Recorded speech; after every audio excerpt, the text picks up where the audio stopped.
E nós vamos discutir este assunto agora com o comentarista político Caio Coppola, que já está com a gente também ao vivo. Caio, muito bem-vindo, boa tarde para você.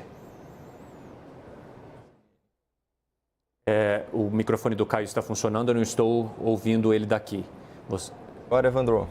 Agora sim, Caio, Ótimo. Boa tarde para você. Apenas te desejei boa tarde também ao espectador da CNN. Caio, vamos avançar então e continuar neste assunto sobre o julgamento do STF que decidiu por unanimidade manter a prisão do deputado Daniel Silveira, prisão pedida ontem pelo ministro Alexandre de Moraes, que disse hoje em sua fala, uma das que mais chamaram a atenção, a sua incitação à violência não se dirigiu somente aos ministros da corte, mas também a corroer as estruturas do regime democrático e do Estado de Direito. Além do STF que decidiu por unanimidade, o presidente do partido PSL também está buscando aí a expulsão de Daniel Silveira do partido. Eu gostaria de saber a sua opinião sobre um pedido de prisão em flagrante do deputado por causa da publicação deste vídeo de 19 minutos, citado então pelos ministros do STF. Bom, Evandro, como bem colocou a Rita, o nosso tempo hoje ele ficou muito exíguo para fazer uma análise técnica do erro grosseiro que foi cometido contra a Justiça do Brasil hoje. Então, eu vou me ater a considerações um pouco mais genéricas. E é muito importante a gente separar essa questão em dois pontos. O que está em juízo aqui não é o caráter desse parlamentar, não é a sua biografia, como fez parecer aquele final patético da argumentação do ministro Alexandre de Moraes, falando sobre os dados biográficos, o que o parlamentar fez ou o que ele não fez. Não é o nosso alinhamento ou o nosso desalinhamento a quaisquer ideias desse parlamentar. O que está em julgamento aqui é a Constituição, são as regras para a determinação da prisão, ou seja, quando que a gente deve privar um cidadão de liberdade, mais especialmente, e se ele for um parlamentar que goza de imunidade material justamente para ter a sua liberdade de expressão respeitada no seu sentido mais amplo. É disso que se trata, é adequar a lei ao caso concreto, não fazer um juízo sobre o caráter ou sobre a biografia desse ou daquele parlamentar. Então, a primeira coisa que a gente tem que separar, né, é o julgamento político do julgamento técnico. E o julgamento técnico, jurídico, deveria caber a uma Suprema Corte que não fosse tão casuísta e não tivesse tantos dois pesos e duas medidas. Eu poderia citar aí N ocasiões em que a Lei de Segurança Nacional poderia ter sido invocada e não foi.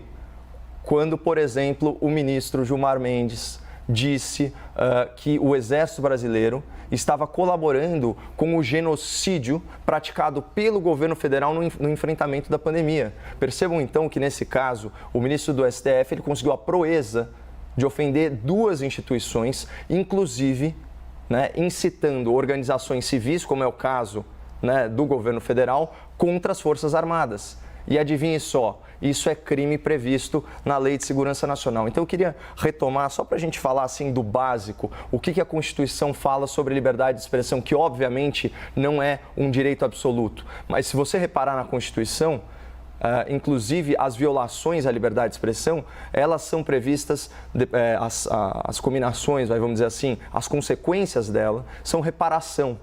Mas nunca a priori, tanto que não existe censura, né? É livre, artigo 5º, inciso 4º, é livre a manifestação do pensamento, sendo vedado o anonimato. E o artigo 53, caput, ele é muito claro, os deputados e senadores são invioláveis, civil e penalmente, por quaisquer das suas opiniões, palavras e votos. É a tal imunidade parlamentar que eu já comentei. E aí o parágrafo 2º desse artigo diz o seguinte: desde a expedição do diploma, os membros do Congresso Nacional não poderão ser presos, salvo em flagrante de crime inafiançável. E aí qual que é o pulo do gato, né, que o ministro Alexandre de Moraes e, ao que parece, todo o plenário do Supremo deram para justificar o injustificável, a arbitrariedade? Eles enquadraram a conduta do parlamentar na Lei de Segurança Nacional, transformando né, a fala que é sim uma fala agressiva, é sim carregada de injúria, é sim carregada de difamação, num crime inafiançável contra as instituições do Estado. Mas para ficar em um exemplo, eu vou pegar aqui o que ele fala sobre o Supremo Tribunal Federal. Aliás, o espectador da CNN vai ter muita dificuldade de encontrar, né, o vídeo do parlamentar. Por quê? Porque o ministro Alexandre de Moraes mandou tirar o vídeo da plataforma do YouTube sob pena de multa diária de R$100 mil. Agora, como fica o nosso acesso à informação com esse tipo de restrição? Não é verdade? Então a gente tem que recorrer à transcrição, que é uma coisa infinitamente mais complexa e que muitas vezes não é acessível ao cidadão comum. Mas, de qualquer forma, ele diz o seguinte, ele fala, nossa Suprema Corte, que de nada, não tem nada de Suprema, mas depois ele elogia o conhecimento jurídico do ministro Fux, né? E ele fala o seguinte, na minha opinião, vocês já deveriam ter sido destituídos do posto de vocês e uma nova nomeação convocada e feita para 11 novos ministros. Vocês nunca mereceram estar aí. Só esse trecho já deixa claro que o ataque não é à instituição Supremo Tribunal Federal, mas sim aos integrantes atuais dessa composição do Supremo.